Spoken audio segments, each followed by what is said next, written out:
most certainly Grant Kenny, Alexander Headlands, will be the first competitor onto the beach in the second leg. There's Kenny going along. Very strong board runner. So is Greg Allen. And we saw the catastrophe of yesterday. It's Allen in second place. And in third place, we have the competitor from North Cliff coming. But at the moment, Kenny, with every stroke, going around that buoy first, is in front. There's a chance for Grant Good. So coming through to the beach, there he is. And there's a great hand onto the beach for a very worthy champion. Grant Kenny, Alexander Headlands, Johnson Wax, Ironman champion of Australia for the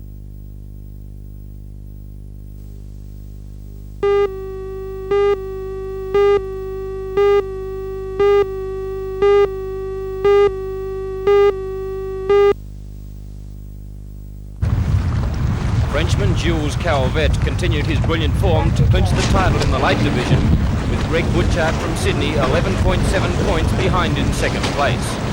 Greg Hyde from New South Wales had an outstanding carnival, winning the medium light division, plus the freestyle and the slalom sections, which were sailed today. Isles defeated another Frenchman, Frederic Gaultier, by the large margin of 21.3 points. Bobby Wilmot maintained his mastery of the medium-heavy division, easily accounting for Brad Hales from Kalgoorlie. Wilmot also secured the trophy for the overall, based on a combination of all events contested during the championship. The closest battle for the Australian title came in the heavy division, where only 1.9 points separated the eventual winner, Tom Ludica from Sydney, and Phil McGain.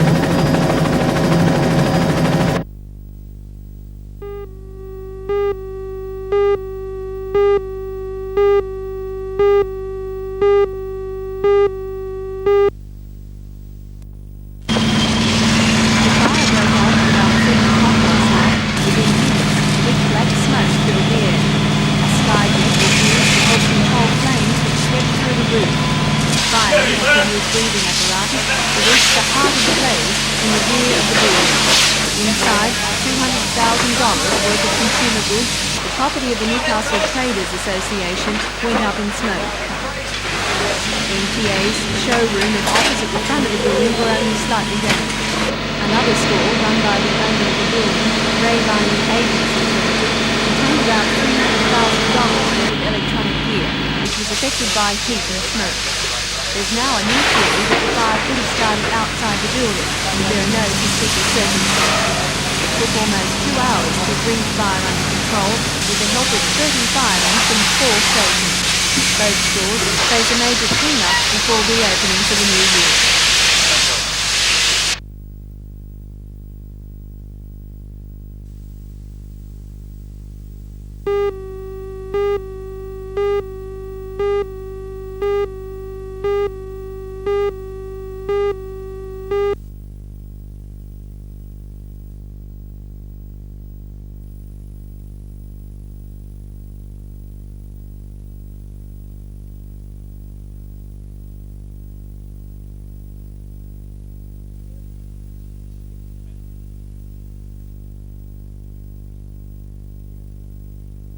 There are very, very stringent types of conditions on abattoirs, as there are on, as you would imagine, on anywhere where there's meat to be killed and the smell that could come out of it.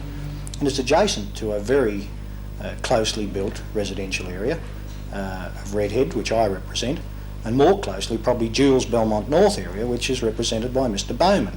The member for Swansea. Yes, that's right. Now, the both of you have contacted the minister, the relevant minister, Mr Hallam, today. What is it you want to know from him? Well, we've asked the minister through a telex this afternoon whether or not he has an application by anybody or any firm before the Meat Industry Authority at the moment to find out whether or not there is an application. Seems to be putting the cart before the horse, in my view, if you haven't gone and seen those other people.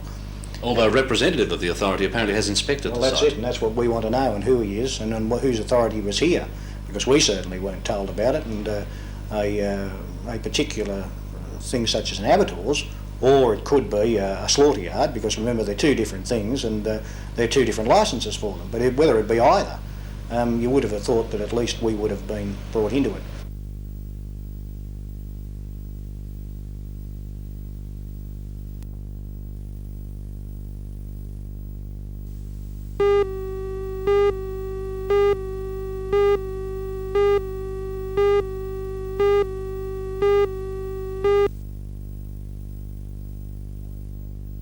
65-year-old Mr Ted Jefferson today retired from the Tui's company at Cardiff after 47 years service, the last 27 of which were as a sales representative on the road. Well, the vivid memories would be the growth of Tui's in the valley. As I said, when I came here in 1946 as a clerk, we was up at the Scott Street premises. There wasn't very many of us, and I watched the development of our product and the sale of it go from a couple hundred kegs a week to close on 10,000 a week. Now, Mr Jefferson, you've reached a stage where there has been an important turning point in the liquor industry, that being random breath testing. Does that soften the blow for you, getting out now when random breath testing has been introduced? It certainly does. In the past, we were but we used to go around drinking the beer and sampling it. That was a big job, was to watch quality and tell people if it was a bit off, and to make sure the beer was presented to the public as best as it could be. Now, with this random breath testing now, that has got to come to an end. Mr Jefferson, what are you going to miss most about the job when you leave? The fact that I will miss so many of my friends I used to call on, and the fact that I'm going to lose 47 years worth of free beer.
Mr Clark replaces Mr McRae, who transferred to the Central Coast late last year.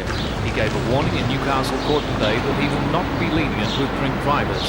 Mr Clark said he had experienced an accident in which 8 people had died, 4 of them children under the age of 13. He said adults could kill themselves, but children had the right to live. Mr Clark condemned club interests who he said were bawling like wounded bulls about the alcohol limit. He called on the clubs and pubs to draw the attention to patrons of the alcoholic content of various drinks. Mr Clark said if people must drink, they should have a low alcohol beer with a content of only 3.3%. Newcastle's newest magistrate, Mr Clark, declined to be interviewed, but some of his comments in court today are indicative of what the drink driver can expect. Before the court was Luke Omar Griffiths, a 22-year-old trainee engineer, who was found to be driving his car with more than the prescribed concentration of alcohol in his blood on the 18th of November, and he was fined $300.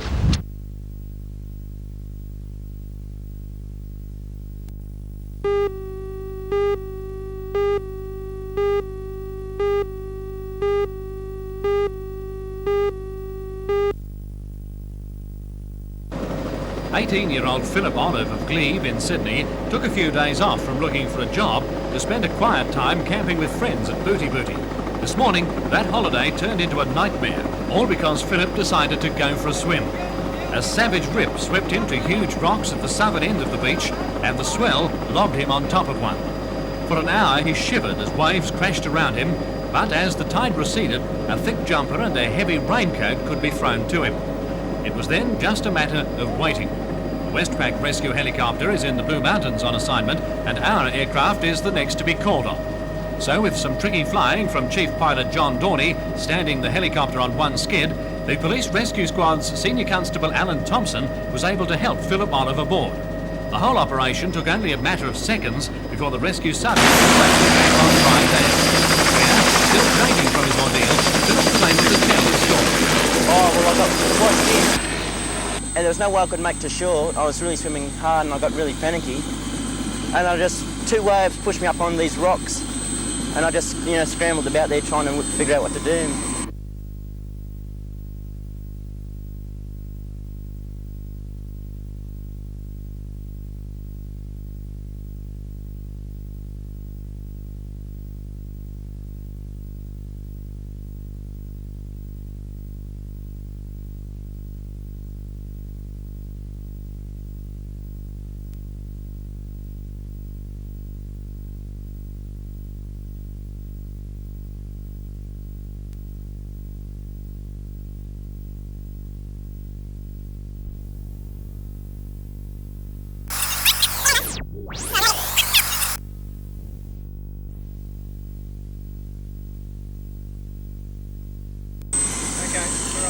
You're rolling?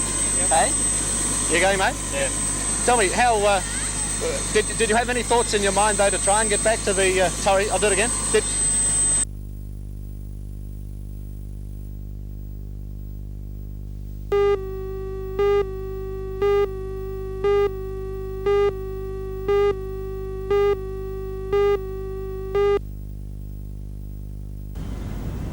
The company is a division of Coal and Allied, and mainly refurbishes mining machinery for the parent company on the bank of the Hunter River near the Hexham Bridge.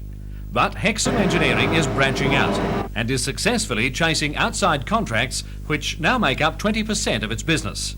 However, the company has even bigger plans.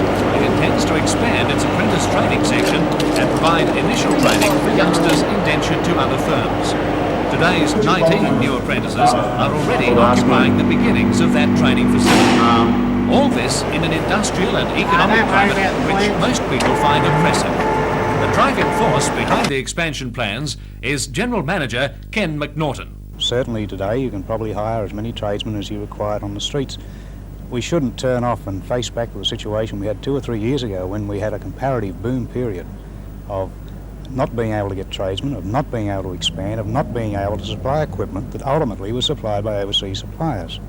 So that, once again, it's a long-term business in the coal mining industry. And you're very confident there's a good future, apparently? Yes.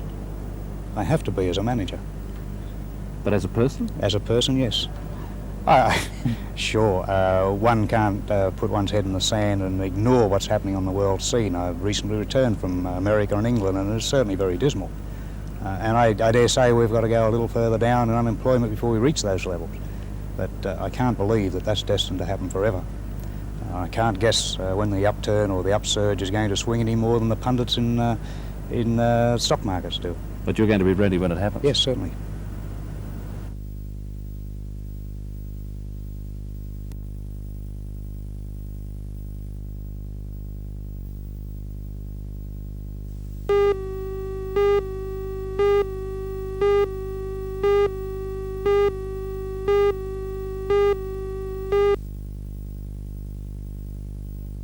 Mr Fred Mather, Acting Chief Executive Officer at Royal Newcastle Hospital, is pleased with Dr Olsen's appointment. He says he's hopeful Dr Olsen's recommendations for decentralisation and upgrading of health services in the Hunter will now be implemented. We would certainly hope that they would be carried out because this region for some time, in our opinion, has been neglected and is badly in need of planning to update both buildings and equipment and ideas. And this hospital in particular is the major teaching hospital for the medical school of the Newcastle University, needs an input of funds and planning to bring it to the degree that its comparable hospitals in Sydney are already at and have been for some years, like the Prince of Wales and North Shore, etc. Acting Secretary at the Mater Hospital in Waratah, Mr Ron Robinson, says Dr Olsen's appointment is a step towards the completion of New Med 2. Well, we're hoping that Dr Olsen's recognition that the hospital has been underfunded, that the teaching aspects of the hospital haven't been fully developed, and that the hospital's capital stock is not terribly good, will mean that he will be able to put energy and resources into improving the hospital situation. So you're happy about his appointment? We're pleased with the appointment and we're hoping that it will result very quickly in the reconstruction of New Med 2 and the ultimate development of the oncology unit. A new, brighter future has been predicted for health services in the Hunter with the arrival of Dr. Olsen. 2 assistant regional directors will be appointed by Dr. Olsen after an initial settling-in period.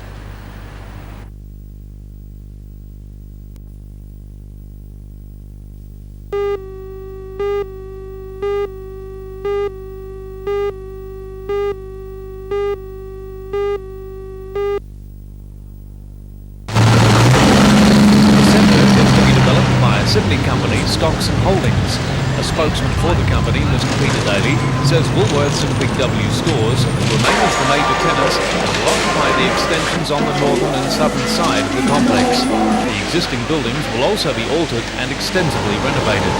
The building project will employ about 200 local subcontractors and work starts in the middle of this year. An application will be made to council this month, and if all goes well, the project will be completed late in 1984.